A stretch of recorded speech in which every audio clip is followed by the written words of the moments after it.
የእንግሊዝ ፕሪሚየር ሊግ ሊጀመር ድፍን 7 ቀናት ቀርተውታል። የዝውውር መስኮቱ ደግሞ ከ18 ቀናት በኋላ ይዘጋል። የክለቦች እንቅስቃሴ አሁናዊ ወቅታዊ ሁኔታ ምን ይመስላል? በዝርዝር የምንመለከተው ጉዳይ ነው። ከማንቸስተር ዩናይትድ ጋር በተያያዘ እስካሁን በክረምቱ ያጠናቀቃቸው ዝውውሮች ሌሎች ዝውውሮችን ባለማጠናቀቅ ወይም ደግሞ ሌሎች አዳዲስ ተጫዋቾችን ባለማምጣት ክለቡን ሪስክ ውስጥ እንዳይከቱት ያሰጋል የሚሉ ሰዎችም እየተደመጡ ይገኛሉ። ከነ ኢፕስዊች ታውን ከአዳዲሶቹ አዳጊ ክለቦች ያነሰ ዝውውር አድርጓል። እንዳጠቃላይ የማንቸስተር ዩናይትድን ጉዳዮች በስፋት እንመለከታለን። ትልቁ ጉዳይ ቪክተር ኦስመን ወደ አርሰናል ወደ ፕሪሚየር ሊግ የሚለው ጉዳይ ነው። በጋላታሳራይ በናፖሊ ባለፉት ዓመታት ተመልክተናል። በተለይ ወደ ጋላታሳራይም ሲመጣ ብዙ ክለቦች ይወስዱታል። ወደ ፕሪሚየር ሊግም ይመጣል ሲባል የነበረ ተጫዋች ነው። ቪክተር ኦስመን ናይጄሪያዊው አጥቂን በተመለከተ ከአርሰናል ጋር ስሙ እየተያዘ ይገኛል። ምን ደረጃ ላይ ይገኛል? የዝውውር ሂደቱ በስፋት የምንመለከተው ጉዳይ ነው። ከቼልሲ፣ ከሊቨርፑል፣ ከማንቸስተር ሲቲ ጋር በተያዘ የሚነሱ ሌሎች ዝርዝር መረጃዎች አሉ። በስፋት እየተመለከትን እንቆያለን። በቻላችሁ አብራችሁን ቆዩ። መልእክት፣ ሀሳብ፣ አስተያየቶቻችሁን እንቀበላለን። አጫጭር ጉዳዮችንም ይዘናል። በየማሉ የምናነሳቸው ሀሳቦች አሉ። ክብራትና ክብሯን አብሮነታችሁን ጊዜያችሁን ብቻ እንድትሰጡን እንጠይቃለን። በቀጥታ ወደ ጉዳዮቻችን እናልፋለን። ይህንን ቪዲዮ ላይክ አድርጋችሁ ጀምሩ።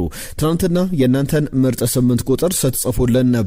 ዛሬ ደግሞ የእናንተ ምርጥ 7 ቁጥር ማን ነው? ብዙዎቻችሁ ልጠሯቸው የምችሏቸው ስሞች አሉ። በታሪክም ከተመለከትናቸው 7 ቁጥሮች መካከል የእናንተ ምርጡ 7 ቁጥር ማን ነው? እንግሊዝ ፕሪሚየር ሊግ ልክ የዛሬ ሳምንት ይጀመራል። 7 ቀናት ብቻ ይቀሩታል። ወደ ጉዳዮቻችን አልፈናል። መልእክቶቻችሁን እያላካችሁልን አብራችሁን ቆዩ። ቪክተር ኦስመን ወደ አርሰናል ትልቁ ጉዳይ ነው። ከዚህ እንጀምራለን። አርሰናል፣ ጋላታሳራይ እንዲሁም አንድሪያ ቤርታ ወደ ቱርክ አምርተው ንግግር እያደረጉ ይገኛል። ንግግር የሚያደርጉበት ጉዳይ አንድም ተጫዋች ለመሸጥ አንድም ተጫዋች ለመግዛት ነው። በሁለት መንገድ የተቃና ቆይታ ይኖራቸዋል የሚለው የሚጠበቅ ነው። ማርሴሊን ይፈልጋል ጋላታሳራይ 38.4 ሚሊዮን ፓውንድ ለብራዚላዊው ተጫዋች ጥያቄ አቅርበዋል። ከዛ በተጨማሪ ኤታን ዋኔሪንም ለማስፈረም ይፈልጋል። እነዚህን ሁለት ተጫዋቾች ቢያንስ አርሰናል እስከ 80 ሚሊዮን ፓውንድ ሊሸጣቸው ይችላል። ቪክተር ኦስመን ደግሞ ወደ አልሃሊ የሚሄድ ከሆነ ተብሎ የሚጠራበት ዋጋ ነበረ። 70 ሚሊዮን ዩሮ 60 ሚሊዮን ዩሮ ሲባል እንደነበረ ይታወቃል። አርሰናል እንግዲህ እነዚህን ሁለት ተጫዋቾች ሸጦ ገንዘብ የሚያገኝ ከሆነ በጣም ጥሩ ዝውውር ነው ልንለው እንችላለን። ከዛ በተጨማሪ የሚደረጉ ድርድሮች ምን ያክል ፍሬያማ ይሆናሉ በቀጣይ እንመለከታለን። ማትሎ የቴሌግራፍ ጸሐፊ ነው። ይዞት የወጣው ዘገባ እንደሚያሳየው ከሆነ በአንድሪያ ቤርታና በክለቡ በኩል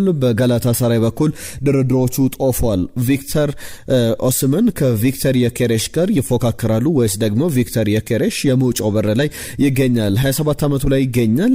ኡሊያን አልቫሬዝ በዋጋውም በድርድር ሂደቱ በጣም ያሰለቸ ዝውውር ይመስላል። እስካሁን ተስፋ ሰጪ ነገሮች ያሉበት የሚለው አጠያቂ ነገር ይመስላል። ኡሊያን አልቫሬዝን ማግኘት የማይችል ከሆነ በሱ ደረጃ ላይ ሊጠቀስ የሚችል በእርግጥ የተለያየ አይነት ፕሮፋይል ያላቸው ተጫዋቾች ናቸው። ቪክተር ኦስመን 27 ዓመቱ ላይ ይገኛል። ኡሊያን አልቫሬዝ 26። ቪክተር የኬሬሽ ደግሞ ሲዝኑ ሲጀመር 28 ዓመቱን ይዞ ይጀምራልና እንደዚህ አይነት ጉዳዮች በስፋት የሚነሱ ናቸው። ከአርሰናል ጋር በተያዘ የአትሌቲኮ ማድሪድና የአርሰናል ድርድር፣ የጋላታሳራይና የቪክተር ኦስመን መለየት ደግሞ ሌላኛው የአርሰናል መዳረሻ ሊሆን ይችላል። በጣም ጥሩ ዝውውር ሊሆን ይችላሉ። የእናንተን ሀሳቦች አካፍሉን። በፕሪሚየር ሊግ ላይ ምን አይነት ተጫዋች ሆኖ ልንመለከተው እንችላለን? በናፖሊ የነበረውን ቆይታ እናስታውሳለን። ከናፖሊ ከለቀቀ በኋላ ወደ ተለያዩ ክለቦች ለድርድር እንግዲህ ተቀምጦ ነበረ። ነገር ግን የፕሪሚየር ሊግ ክለቦች ደፍረው ማምጣት አልፈለጉም። በወቅቱ 100 ሚሊዮን ፓውንድ ሲጠራበት ነበረ። ጋላታሳራይም በጣም ባልተጠበቀ ሁኔታ ትልቅ ክፍያ ከፍሎ ያስፈረመው ተጫዋች ነበረ። አሁን የአርሰናል የፊት መስመርን ሊመራ አርሰናልን እንግዲህ የበለጠ ሊያጠናክር ይመጣል የሚለው በጣም ትልቁ ጥያቄ ነው። ይህንን ጉዳይ በስፋትም በሌሎች የመረጃ ሰዓቶቻችን ላይ እንመለስበታለን። ከማንቸስተር ሲቲና ከቼልሲ ጋር በተያዘ እየወጡ ያሉ ዘገባዎች አሉ። የኤንዞ ፈርናንዴዝ ጉዳይ በዋነኝነት ሁለቱን ክለቦች የሚያገናኝ የሚያስተሳሰር ጉዳይ ነው። በዚህ ጉዳይ ላይ ተጨማሪ ሀሳቦችን አነሳለሁ። ወደ ሮድሪ ስንመጣ ሮድሪ ትናንትና አንድ አየር መንገድ ውስጥ ተሰልፎ ወደ ሊቨርፑል ከተማ ሊመጣ ተመልክተናል። ብዙ ተጫዋቾች በግል አውሮፕላን ወይም ደግሞ በደንብ በክብር ሲሸኙ እንመለከታለን። የክብር ጉዳይ ሳይሆን ሮድሪ እንግዲህ መደበኛ ህይወት የሚኖር እይታ ውስጥ የማይገባ አይነት ተጫዋች እንደሆነ ይታወቃል። አንድ ቀለል ያለ ሻንጣ ይዞ ከተሳፋሪዎች ጀርባ ተሰልፎ ተመልክተነዋል። እንግዲህ የዓለም ዋንጫ አሸናፊ ነው፣ የባሎን ዶር አሸናፊ ነው፣ የአውሮፓ ዋንጫ አሸናፊ ነው፣ ቻምፒየንስ ሊግ፣ የእንግሊዝ ፕሪሚየር ሊግን ደግሞ ደጋግሞ አሸንፏል። ዓለም ዋንጫ ላይ፣ አውሮፓ ዋንጫ ላይ የዓመቱ ምርጥ የውድድሩ ምርጥ ተጫዋች ተብሎ የተመረጠ ሁሉንም ስኬቶች ያሳካ ተጫዋች ነው። ነገር ግን እንደዚህ አይነት ነገሮች ላይ ስንመለከተው በጣም የሚያስገርሙ ነገሮች አሉት። ከማንቸስተር ሲቲ ጋር በተያያዘ ባርሰሎና ለተጫዋቹ ያቀረበውን የ55 ሚሊዮን ፓውንድ ጥያቄ ውድቅ አድርጓል። ለተጫዋቹ ባርሰሎና ያቀረበው ጥያቄ በቂ አይደለም ሲል ማንቸስተር ሲቲ 70 ሚሊዮን ፓውንድ ደግሞ የመጨረሻው ክፍያ ጣሪያው ነው የሚል ሐሳብ አለው። አሁን ካለው የገበያ ዋጋ አንጻርም ያንን በደንብ እየተነሳ ይገኛል። ከኤንዞ ፈርናንዴዝ ጋር በተያያዘ የሮድሪ ጉዳይ በደንብ አፌክት ያደርጓል። ማንቸስተር ሲቲ በእርግጥ ቲጃኒ ራይንደርስን ለመሸጥ ተስማምቷል። በ61 ሚሊዮን ዩሮ አካባቢ ለሳውዲ ፕሮ ሊጉ ክለብ አልቃዲሽ ለመሸጥ ስምነት ላይ ደርሷል። የሳውዲ ፕሮ ሊግ ትናንትና ተጀምሯል። አልቃዲሽም አዲሱ የቲጃኒ ራይንደርስ ቡድን ማሸነፉን ተመልክተናል። ማንቸስተር ሲቲ በስምነት ደረጃ ተስማምቷል። ተጫዋቹም ወደዚያ ሄዳል። የሕክምና ምርመራውን ያጠናቅቃል። የወረቀት ስራዎች ብቻ ይቀሩታል። ሂር ዊ ጎ የተባለ ዝውውር ነው። እንዳጠቃላይ ከማንቸስተር ሲቲ ጋር በተያዘ ቲጃኒ ራይንደርስን በ50 ሚሊዮን ፓውንድ አካባቢ ከሸጠ ሮድሪን ደግሞ እስከ 60 ሚሊዮን ፓውንድ እንኳን ቢያገኝበት አጠቃላይ ከ100 ሚሊዮን ፓውንድ በላይ ከነዚህ ሁለት ተጫዋቾች ያገኛል። ከዛ በኋላ ሌላው ቅዱ ዛሬ ዴድላይን ዴይ ቀነ ገደብ ተቀምጦለታል። በቸልሲ በኩል ለማንቸስተር ሲቲ ኤንዞ ፈርናንዴዝን የሚፈልግ ክለብ ካለ በተለይ ማንቸስተር ሲቲ ዛሬ ምሽት የመጨረሻው ሰዓት ነው በሚል ቸልሲ የመጀመሪያ ኦፈሩን ማንቸስተር ሲቲ እንዲያቀርብ ቀነ ገደብ አስቀምጧል። ማንቸስተር ሲቲ ለተጫዋቹ 105 ሚሊዮን ፓውንድ ለመክፈል ፍላጎት አለው።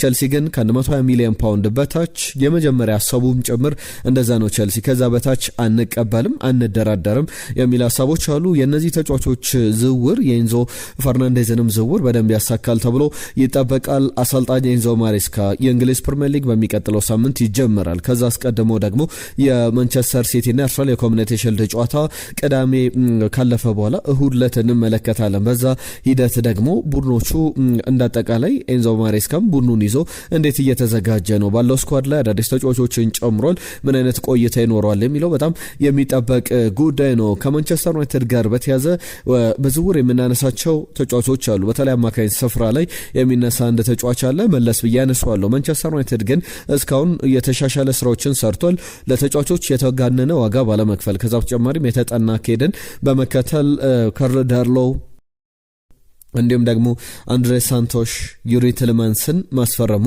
ይታወቃል። በተለይ ሁለቱ በገንዘብ ወጥቶባቸው የተደረጉ ዝውውሮች ናቸው። ቅድም መግቢያ ላይ ሳነሳው ነበር። ማንቸስተር ዩናይትድ በዝውውር ሂደቱ ላይ በጣም ተቀዛቅዟል። ባለፉት ሳምንታት ላይ ዩሪ ቲለማንስ ከፈረመ በጣም ረጅም ጊዜ ተቆጥሯል። እሱ የቅድመ ውድድር ዘመን ዝግጅትን ከተቀላቀለ እንኳን ሰነባብቷል። እንኳን የተጫዋቹ ዝውውር ከተጠናቀቀበት ጊዜ አንስቶ ዝውውሩን አጠናቀቀ፣ ረፍት አድርጎ መጣ።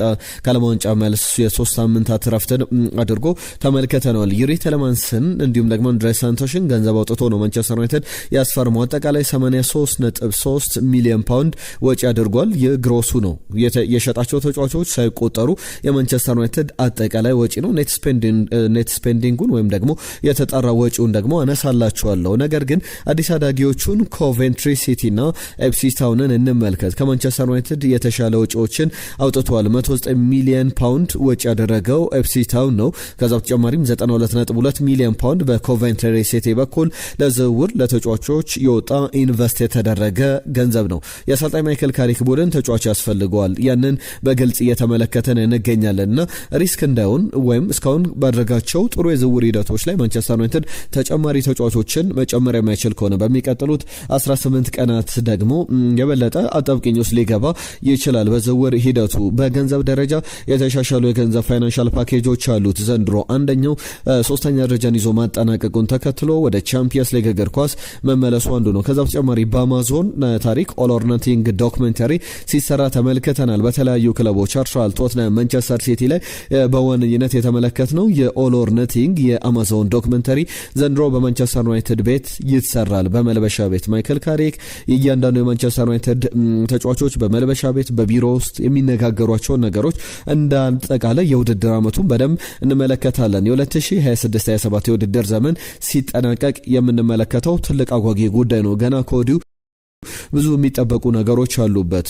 እንደዚህ አይነት ዶክመንተሪዎች በተለይ የኦል ኦር ነቲንግ ዶክመንተሪ በቡድን ውስጥ ያሉ የአሰልጣኝና የተጫዋቾች ንግግሮችን፣ የመልበሻ ቤት ከጨዋታ በፊት ያሉ ቲም ቶኮችን፣ አጠቃላይ አሰልጣኞች ከተጫዋቾች ጋር የሚገቡባቸውን እሰጥ አገባዎች፣ ተጫዋቾች እርስ በርስ በሚጣሉበት ወቅት በሙሉ ከፊት ስናየው ሁሉ ነገር አልጋ ባልጋ ይመስላል። ነገር ግን ከጀርባ ከመጋረጃ ጀርባ ያሉ ሁሉ ነገሮችን የሚያሳይ ዶክመንተሪ ነውና በጉጉት ይጠበቃል። በሚኬል አርቴታ ቡድን፣ በፔፕ ጋርዲዮላ ቡድን፣ በጆዜ የቶትናም ቆይታ ላይ እነ ዴሊ አሊን ሲያብጠለጥሉ የተለያዩ መልእክቶችን፣ ታክቲካል አቀራረቦችን ሲያስረዱም እነዚህ አሰልጣኞች ተመልክተናል። ቀጣይ ከተረኛ ማንቸስተር ዩናይትድ እና ማይክል ካሪክ ናቸውና የዚህ የኦል ኦር ነቲንግ ዶክመንተሪ ደግሞ በትልቅ ደረጃ ማንቸስተር ዩናይትድ ከየትኛውም ክለብ በላይ ሪከርድ የሆነ ክፍያ የሚያገኝበት ነው። ሌላኛው ደግሞ ከቤትዌይ ጋር የገንዘብ ስምምነት አድርጓል። በስፖንሰርሺፕ ሌላ ድልድል ነው። ካዘሜሮ፣ ጄደን ሳንቾ፣ ቴለር ማላሽ አይነት ተጫዋቾች ከዩናይትድ የደሞዝ ሲስተም ውስጥ ወጥቷል። ትልልቅ ተከፋይ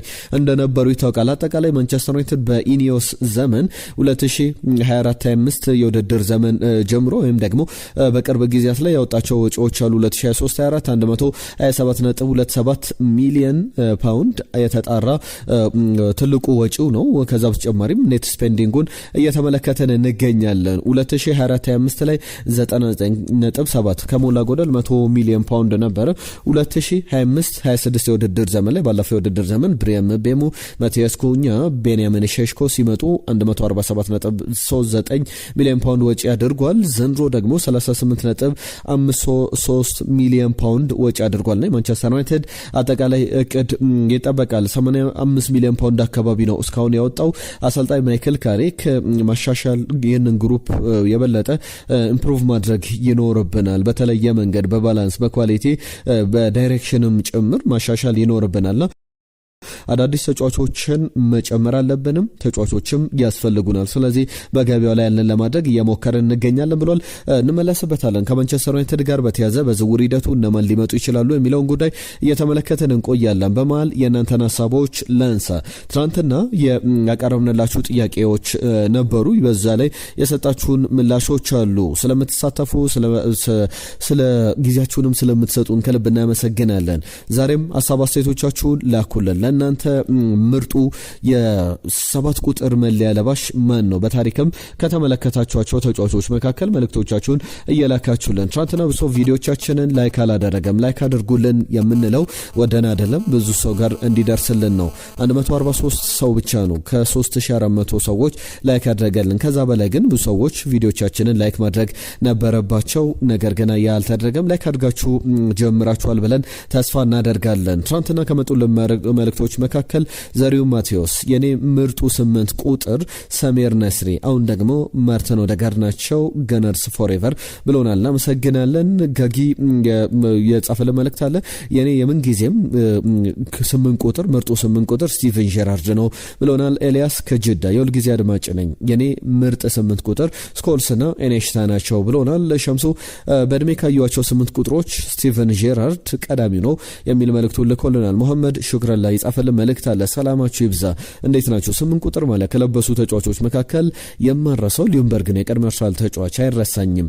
የዛን ዘመን ነበር አርሰናልን መደገፍ የጀመርኩት ብሎናል። መሐመድ ሹክራን ከደቡብ አፍሪካ የጻፈልን መልእክት ነው። አማን ጄራርድ ብሎናል። ከዛ በተጨማሪ ሊድስ ኔሽን ፒኤስጂ ስላሸነፈ ደስ ብሎኛል አይነት መልእክቱን ልኮልናል። እናመሰግናለን። ታደሰ ገለታ እንዴት ናችሁ ቤስቶች? የእናንተን ዜና ስራ እየሰራን የምናዳምጠው አንደኛ ደበላ፣ ሁለተኛ ቢቂላ፣ ሶስተኛ አብዲ፣ አራተኛ አቢቲና እኔም ታደለ ገለታ በጋራ እያዳመጥናችሁ እንገኛለን። የተስማማንበት የመንጊዜም ምርጡ 8 ቁጥር ፖል ስኮልስ ነው። እንወዳችኋለን ብሏል። ከልብ እናመሰግናለን። እኛም ስለምታደምጡ እናመሰግናለን። ደበላም ቢቂላን አብዲ አቢቲ ሁላችሁም ባላችሁበት ሰላማችሁ ይብዛ። ታደለ ገለታ ከልብ እናመሰግናለን ስለ ጻፍክልን መልእክት።